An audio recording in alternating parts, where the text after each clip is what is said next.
आज की बड़ी खबरें। नमस्कार दोस्तों, आज की बड़ी खबरों के इस खास कार्यक्रम में आप सभी का स्वागत है। सबसे पहले बात करते हैं आज की सुर्खियों पर। मुंबई में सरकार के खिलाफ एकजुट होंगे 3 करोड़ मराठा। मराठा आंदोलन से बढ़ेगी एकनाथ शिंदे और बीजेपी सरकार की मुश्किलें। मनोज जरांगे ने देवेंद्र फडणवीस को दी चेतावनी।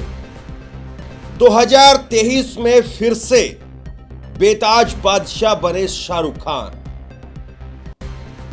बॉलीवुड में शाहरुख खान ने बनाया नया रिकॉर्ड। शाहरुख खान की तीनों फिल्मों ने तोड़े कमाई के सारे रिकॉर्ड। नोटबंदी के 7 साल पूरे होने पर भी मोदी ने बरती खामोशी। नोटबंदी को लेकर पीएम मोदी के वादों की निकली हवा। 30 दिसंबर पर 50 दिनों का किया था वादा। आज ही के दिन चौराहे पर आने की बात कही थी। 2024 लोकसभा चुनाव से पहले जेल जाएंगे अरविंद केजरीवाल। केजरीवाल के खिलाफ ईडी को मिले अहम सबूत सूत्र। विपासना से आज लौटे हैं केजरीवाल। और अब खबरों पर विस्तार से बात करते हैं। सबसे पहले बात करेंगे महाराष्ट्र की। लोकसभा चुनाव में सीटों के लिहाज से पूरे देश में दूसरा सबसे बड़ा राज्य, 48 सीटें हैं। लेकिन महाराष्ट्र में जहां पर अभी अभी सरकार बनी है डबल इंजन की, एकनाथ शिंदे अजीत पवार को तोड़फोड़ करके सरकार बनी, और उस सरकार के खिलाफ मराठाओं ने एक बार फिर से मोर्चा खोल दिया है। कुछ दिन पहले ही एकनाथ शिंदे ने आश्वासन दे करके मराठाओं के आरक्षण पर अनशन कर रहे नेताओं का अनशन को खुलवाने का या तुड़वाने का काम किया था। लेकिन फिर से 3 करोड़ मराठाओं ने सड़कों पर उतरने का ऐलान कर दिया है। और इस खबर के बाद में, इस ऐलान के बाद में बीजेपी सरकार के पसीने छूटे हुए हैं। बीजेपी सरकार इस पर क्या कुछ एक्शन ले पाती है समय से पहले? क्या इस मराठाओं के 3 करोड़ मराठाओं के सड़कों पर उतरने का ऐलान से सरकार कोई बीच का रास्ता निकाल पाती है? सबसे बड़ा सवाल यही है। क्या है मराठाओं की मांग और सरकार क्या अभी तक इस पर क्या क्या रुख रहा है? जानिए सब कुछ हमारी इस खास रिपोर्ट में। मुंबई में बढ़ेंगी बीजेपी सरकार की मुश्किलें। 3 करोड़ मराठा समुदाय करेंगे सरकार को घेरने की तैयारी। राशन पानी लेकर अगले महीने मुंबई में करेंगे कूच। महाराष्ट्र में फिर एक बार उग्र मराठा आंदोलन होने जा रहा है। ऐतिहासिक रूप से योद्धा माने जाने वाले मराठा समुदाय फिर नए युद्ध की तैयारी कर रहे हैं। मराठा आरक्षण कार्यकर्ता मनोज जरांगे के नेतृत्व में बड़ा आंदोलन होने जा रहा है। अगले महीने मराठा समुदाय ओबीसी श्रेणी से आरक्षण देने की मांग को लेकर मुंबई के आजाद मैदान में बड़ा विरोध प्रदर्शन करने वाला है। उनका दावा है कि 3 करोड़ से ज्यादा मराठा प्रदर्शनकारी मुंबई आएंगे। मुंबई का ये दौरा किसी हाल में रद्द नहीं किया जाएगा। ये पूरा कारवां 20 जनवरी तक मुंबई की ओर निकलेगा। मनोज जारंगे ने कहा कि मराठा समुदाय के लोग मुंबई पहुंचेंगे। हमें मुंबई के सभी मैदानों की आवश्यकता होगी। अब मैदान दिलाने की जिम्मेदारी सरकार की है। अगर मुंबई में आंदोलन की इजाजत नहीं दी गई तो वो मुंबई में ही आमरण अनशन पर बैठेंगे। उन्होंने डिप्टी सीएम और गृह मंत्री देवेंद्र फडणवीस को भी चेतावनी दी है। अगर उन लोगों ने इसे रोकने की कोशिश की तो वो राज्य के गृह मंत्री और उप मुख्यमंत्री देवेंद्र फडणवीस के नागपुर और मुंबई स्थित घरों के बाहर विरोध प्रदर्शन करेंगे। इसलिए सरकार को सोच समझकर फैसला करना होगा। वैसे तो राजनीतिक रूप से मराठा समुदाय महाराष्ट्र का सबसे प्रभावशाली समुदाय रहा है। राज्य में 20 में से 19 मुख्यमंत्री मराठा रहे हैं। मौजूदा मुख्यमंत्री एकनाथ शिंदे भी इसी समुदाय से आते हैं। कहा जाता है कि महाराष्ट्र की आबादी में 33% मराठा है। इन आंदोलनकारियों की मांग है कि सरकार सभी मराठों को कुणबी माने ताकि उन्हें अन्य पिछड़ा वर्ग यानी ओबीसी के तहत सरकारी नौकरी और शिक्षा के क्षेत्र में आरक्षण का लाभ मिले। कुणबी एक मराठा की एक उपजाति है। अपनी मांग को लेकर इन लोगों का कहना है कि जोत के छोटे होने और खेती की कई बड़ी समस्याओं की वजह से मराठाओं की समृद्धि में धीरे धीरे कमी आई है। मराठा आरक्षण ने 1980 के दशक में पहली बार आंदोलन का रूप लिया था। फिर 2016 से 2018 तक चले आंदोलन के दौर में तो कई लोगों की जानें चली गई। 2018 में महाराष्ट्र में आरक्षण के लिए मराठों द्वारा हिंसक विरोध प्रदर्शन जारी रहा। तब तत्कालीन भाजपा और शिवसेना गठबंधन का नेतृत्व कर रहे मुख्यमंत्री देवेंद्र फडणवीस की सरकार ने 30 नवंबर 2018 को एक विधेयक पारित किया जिसमें मराठों को शिक्षा और नौकरियों में 16% आरक्षण दिया गया। उस समय मराठों को कोटा लाभ तो दे दिया गया, लेकिन इसमें कानूनी रूप से खामियां पाई गई, जिस कारण मराठा आरक्षण को बॉम्बे हाई कोर्ट में चुनौती दी गई, जिसके बाद उच्च न्यायालय ने कुल मिलाकर नौकरियों में कोटा 16% से घटाकर 13% और शिक्षा में 12% कर दिया। अब ये मामला सुप्रीम कोर्ट पहुंचता है। मराठा आरक्षण को सुप्रीम कोर्ट में चुनौती दी गई। मई 2021 में सुप्रीम कोर्ट की एक संविधान पीठ ने मराठाओं को आरक्षण प्रदान करने के लिए 2018 में महाराष्ट्र सरकार द्वारा लाए गए कानून को ही रद्द कर दिया।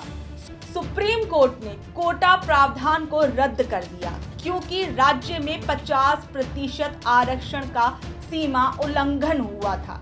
5 न्यायाधीशों की पीठ ने कहा कि राज्य में मराठाओं को आरक्षण देने के लिए 50% की सीमा को तोड़ने का कोई भी वैध कारण नहीं है।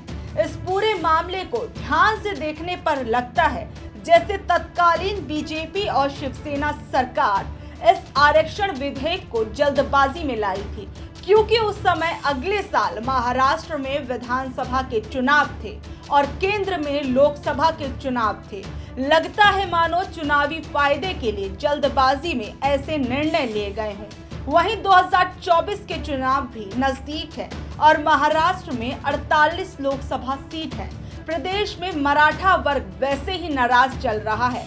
अगर सरकार इस आरक्षण के मुद्दे का हल फिर एक बार नहीं निकाल पाती तो बीजेपी सरकार के महाराष्ट्र में लोकसभा के साथ साथ विधानसभा के चुनावों में भी मुश्किलें खड़ी हो सकती हैं। 2023 में एक बार फिर से बॉलीवुड के बेताज बादशाह साबित हुए हैं शाहरुख खान। शाहरुख खान ने बॉलीवुड में सारे रिकॉर्ड तोड़ दिए हैं। किंग खान क्यों कहा जाता है, एक बार शाहरुख खान ने फिर से साबित करके दिखाया है। पहले पठान, फिर जवान और अब डंकी। धूम मचा रही है शाहरुख खान की फिल्में। शाहरुख खान ने बॉलीवुड को कोरोना के बाद में एक नई जान दी है और शाहरुख खान किस तरह से एक बार फिर से बेताज बादशाह बनकर के उभरे हैं, जानिए हमारी इस खास रिपोर्ट में। 2023 में बॉलीवुड के बेताज बादशाह बने शाहरुख खान। शाहरुख खान ने इस साल अपनी कमाई के सारे रिकॉर्ड तोड़ दिए हैं। इस साल किंग खान की 3 मूवीज बड़े पर्दे पर रिलीज हुई। इन तीनों मूवीज ने थिएटर्स में धूम मचा दी। पहले पठान, फिर जवान और अब डंकी। इन तीनों मूवीज ने टिकट खिड़कियों में तहलका मचा दिया। शाहरुख खान वो अभिनेता भी रहे हैं जिन्हें पिछले कुछ समय में ट्रोलर्स ने खूब ट्रोल किया है। कभी पठान मूवी में दीपिका पादुकोण के कपड़ों के भगवा रंग पर कभी ड्रग्स केस में फंसे उनके बेटे आर्यन को लेकर सीधे तौर पर शाहरुख खान को निशाना बनाया गया, लेकिन शाहरुख खान ने इन सब चीजों पर ध्यान न देते हुए बेहद ही शानदार रिकॉर्ड बनाया है। आज तक कोई भी बॉलीवुड एक्टर ये नहीं कर पाया है जो शाहरुख खान ने कर दिखाया है। शाहरुख खान की एक साल में रिलीज हुई फिल्मों का total world wide collection 100 crore, 200 crore या 500 और 1000 करोड़ नहीं बल्कि पूरे 2500 करोड़ से भी ज्यादा का हो गया है। शाहरुख खान ने जो नया रिकॉर्ड बनाकर दिखाया है वो शायद खुद उन्होंने भी नहीं सोचा होगा। शाहरुख खान ने साल 2023 में बॉलीवुड के धुरंधर एक्टर सलमान और आमिर खान को भी पीछे कर दिया। सलमान और आमिर खान की बड़ी मूवीज सुल्तान और दंगल जैसी फिल्में ब्लॉकबस्टर तो रही, लेकिन इन दोनों के पास ही ऐसा कोई रिकॉर्ड नहीं रहा कि उनकी एक साल में रिलीज हुई सभी फिल्मों ने इतनी ताबड़तोड़ कमाई की हो। हालांकि आमिर खान की दंगल बॉलीवुड की अकेली ऐसी फिल्म है जिसने दुनिया भर में 2024 करोड़ से ज्यादा की कमाई की है। साल की शुरुआत में जब शाहरुख की पहली फिल्म पठान रिलीज हुई, उसने एक आंकड़े के मुताबिक दुनिया भर में 1047 करोड़ की कमाई की है। इसके बाद शाहरुख खान ने अपनी अगली फिल्म जवान से थिएटर में तहलका मचा दिया। जवान ने 1160 करोड़ रुपए कमाए और हाल फिलहाल में रिलीज हुई डंकी के हालिया आए आंकड़ों के मुताबिक इस फिल्म ने 305 करोड़ रुपए की कमाई की है।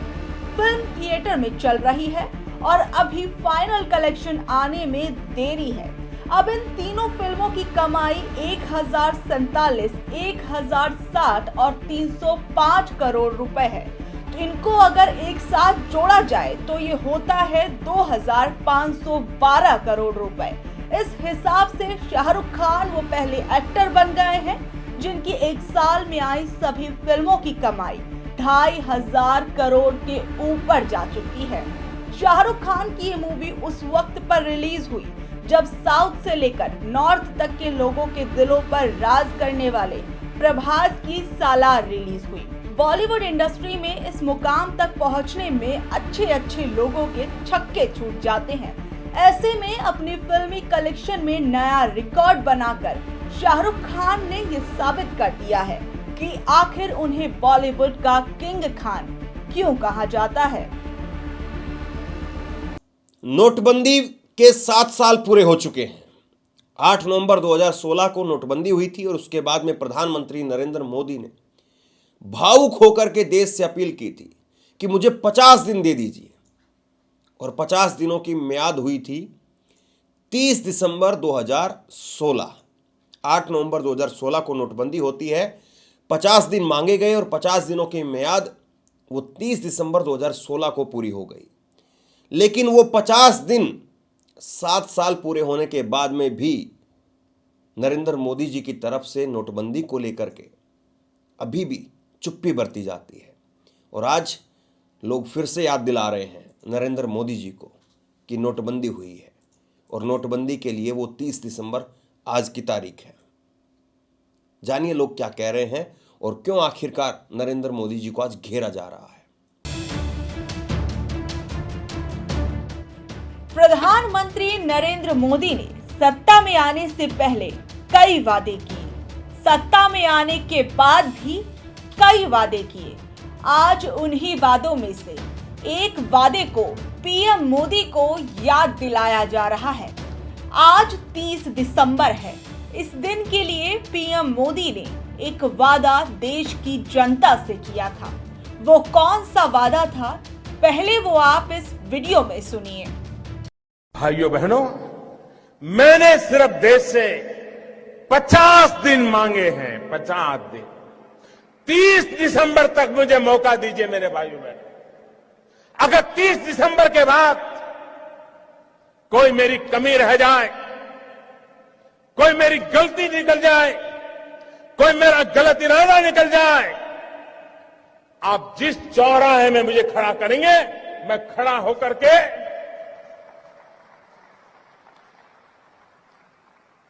देश जो सजा करेगा वो सजा भुगतने के लिए तैयार। पीएम का ये भाषण 13 नवंबर का है। प्रधानमंत्री मोदी ने 8 नवंबर 2016 को नोटबंदी के बाद 50 दिनों का समय मांगा था ताकि वो देश से काला धन, आतंकवाद और भ्रष्टाचार खत्म कर सकें, जिसके लिए 30 दिसंबर 2016 तक की तारीख देशवासियों से पीएम मोदी ने मांगी। उन्होंने ये भी कहा था कि अगर वो इन वादों को पूरा नहीं कर पाते तब जनता बीच चौराहे पर उन्हें जो सजा देगी वो मंजूर है।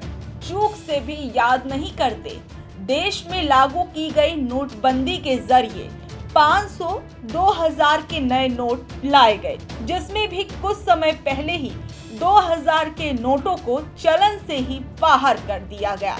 फिर सवाल ये उठता है कि आखिर 2000 के नोटों को लाया ही क्यों गया? अब इन्हें चलन से बाहर क्यों किया गया?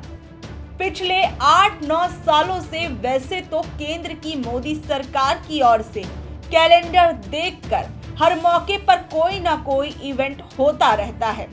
कोरोना महामारी के दौरान भी ताली थाली का विशेष कार्यक्रम चलाया गया। अस्पतालों पर वायुसेना के विमानों से फूलों की वर्षा और टीका महोत्सव जैसे आयोजन हुए। वैसे तो प्रधानमंत्री मोदी की घोषित तमाम योजनाओं को उपलब्धि की तरह पेश करते हुए कई आयोजन होते ही रहते हैं, भले ही उन योजनाओं के लिए कोई सकारात्मक परिणाम ना मिला हो।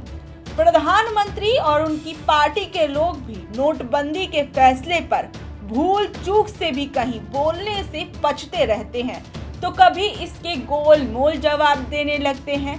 देश की जनता को अपने मासूम जवाब देने की कोशिश करते दिखते हैं।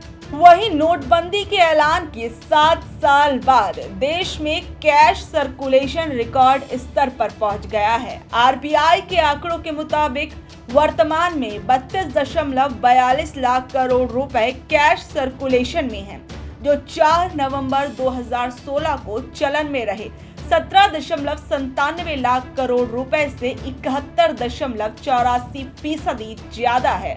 भले ही प्रधानमंत्री का दावा एक खोखला दावा साबित हुआ है, लेकिन नोटबंदी के चलते एक बहुत बड़ा नुकसान देश के लोगों को झेलना पड़ा। छोटे मझोले स्तर के कारोबारियों के काम धंधे ठप हो गए थे, जो अब पूरी तरह से पटरी पर नहीं लौट पाए हैं। लाखों लोगों को नौकरियां गंवानी पड़ी। आज के समय में बेरोजगारी वैसे भी अपने उच्चतम स्तर पर है। इसकी बड़ी वजह कहीं न कहीं नोटबंदी भी है। जिनके पास रोजगार बचा हुआ है उनकी आमदनी कम हो गई, लेकिन नोटबंदी के बाद कई छोटे कारोबारी बेरोजगार हुए। लोगों ने भी असमय मौत को गले लगाया और ये सिलसिला अभी भी थमा नहीं है। अब सवाल ये है कि क्या पीएम मोदी अपने वादे को भूल गए हैं या फिर दूसरे बड़े बड़े इवेंट की आड़ में इसे देशवासियों को भुलवाने की कोशिश की जा रही है। 2024 के लोकसभा चुनाव से पहले एक बार फिर से अरविंद केजरीवाल को घेरने की तैयारियां हो रही हैं। अरविंद केजरीवाल आज ही विपासना से लौटे हैं, लेकिन अब अरविंद केजरीवाल को जेल भेजने की तैयारी हो रही है। बीजेपी के नेता सीधे तौर पर कहते हैं कि इस बार नंबर अरविंद केजरीवाल का है, और वहीं बताया जा रहा है कि ईडी को भी कुछ सबूत हाथ लगे हैं। क्या वाकई अरविंद केजरीवाल को जेल भेजने की पूरी तैयारी हो चुकी है? अरविंद केजरीवाल आज जब लौट करके आए विपासना से, तो उनकी तरफ से क्या कुछ कहा गया है, जानिए हमारी इस खास रिपोर्ट में। 2024 चुनाव से पहले विपक्ष के कई बड़े चेहरे होंगे जेल के अंदर। ये सवाल राजनीतिक गलियारों में बड़े जोर शोर के साथ उफान मार रहा है। जिस तरीके से पिछले कुछ महीने में ईडी रेड में तेजी आई, सांसदों विधायकों के घरों दफ्तरों में ताबड़तोड़ छापेमारी हुई, एक के बाद एक कई नेताओं को ईडी का नोटिस मिला है, तो कहीं सत्ता पक्ष के खिलाफ आवाज उठाने वाले कई चेहरों को सलाखों के पीछे भेज दिया गया। अब ऐसे में खबरों के बाजार में ये कयास लगाए जा रहे हैं कि आम आदमी पार्टी के कर्ता धर्ता अरविंद केजरीवाल अपने 3 मंत्रियों की तरह जेल भेजे जा सकते हैं। यानी अरविंद केजरीवाल का राजनीतिक भविष्य खतरे में पड़ सकता है। साथ ही आप पार्टी के राजनीतिक भविष्य पर भी बड़ा खतरा मंडरा सकता है, जिसका कारण शराब घोटाले को लेकर उनके खिलाफ मिले सबूत हैं, जिसमें सीएम के करीबी सहयोगियों या कलीग के बीच कुछ कथित व्हाट्सएप चैट्स और फेस टाइम कॉल की डिटेल मिली है, जिससे जुड़े सबूत ईडी को मिले हैं। सूत्रों के मुताबिक कहा गया है कि उनकी उपस्थिति में कुछ कागजात पर हस्ताक्षर किए गए थे। अरविंद केजरीवाल को 3 बार समन जारी किया जा चुका है।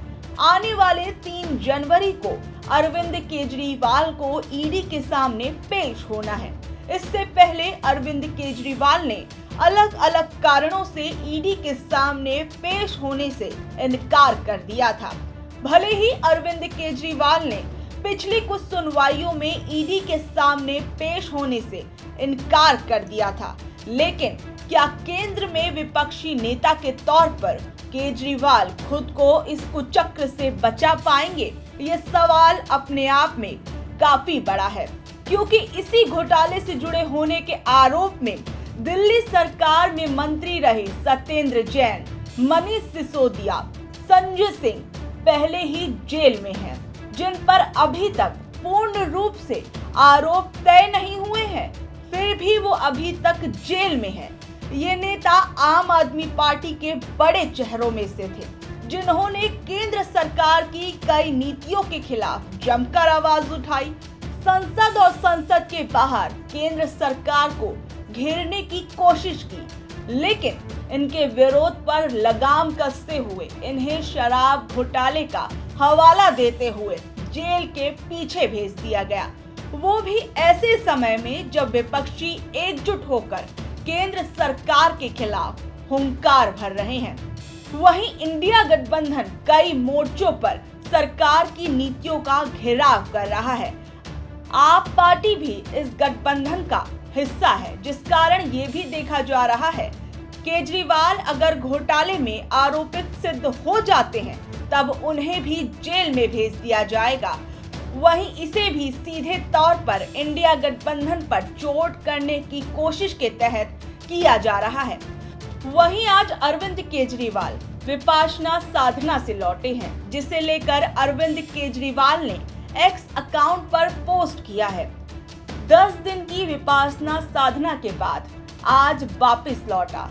इस साधना से असीम शांति मिलती है। नई ऊर्जा के साथ आज से फिर जनता की सेवा में लगेंगे। सबका मंगल हो। अरविंद केजरीवाल को अगर 2024 से पहले शराब घोटाले के तहत जेल भेज दिया जाता है तो इससे अरविंद केजरीवाल के चुनावी राजनीति पर बड़ा असर पड़ेगा। अरविंद केजरीवाल के जेल जाने की स्थिति में केजरीवाल की राजनीति पर तो असर पड़ेगा ही, साथ ही लंबे समय तक जेल में रहने पर अरविंद केजरीवाल की पार्टी का राजनीतिक भविष्य भी खतरे में पड़ सकता है। बहरहाल भारतीय लोकतंत्र के भीतर ईडी और सीबीआई का इस्तेमाल करके एक के बाद एक राजनीतिक पार्टियों को निशाना बनाने की कोशिश की जा रही है। ऐसे में ये भारतीय लोकतंत्र के लिए बड़ा खतरा साबित हो सकता है। ये थी आज की दिन भर की बड़ी खबरें। आपको ये प्रोग्राम कैसा लगता है नीचे कमेंट बॉक्स में लिख करके अपनी राय जरूर बताएं। इस वीडियो को खूब शेयर करें, लोगों तक पहुंचाएं और इसी तरह की तमाम खबरों के लिए ऑनलाइन न्यूज़ इंडिया को सब्सक्राइब करें। बहुत बहुत धन्यवाद।